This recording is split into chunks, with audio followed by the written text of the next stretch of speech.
Philippines. Wednesday morning. Wednesday ba ngayon?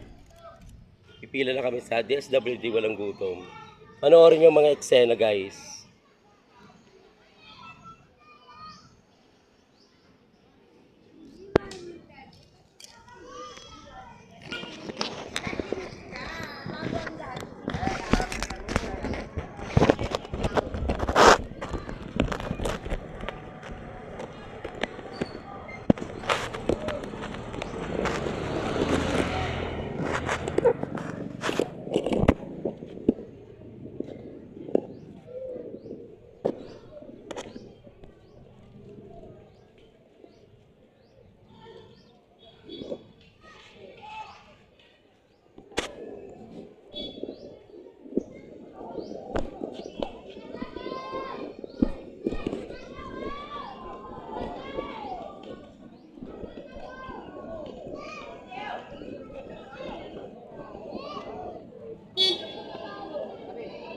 Ang haba rin pala eh.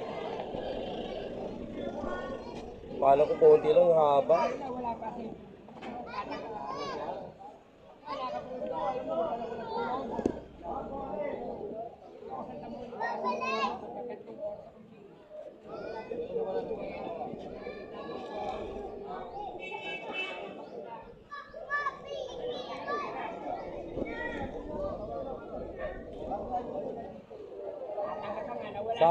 Sayang nga.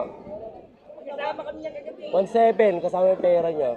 Sabi ko sa kanya, magtatlong oras na tayo, matulog tayo sa hotel. Ayoko, hindi, para sa lalaki. O para sa lalaki, matutulog lang naman tayo. Paaway pa nga kami dun eh. Tanong mo dito. Napaaway kami doon sa 5. Oo. Paaway kami, ayaw maniwala. Amazing lang dyan.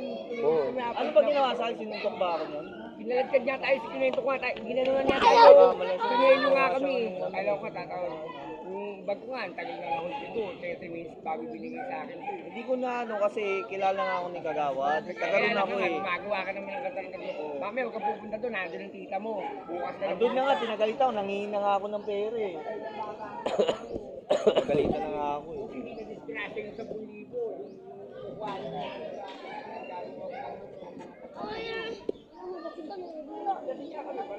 Hindi na siya natuto. Lagi na nangyari siya sa kanya. Kami na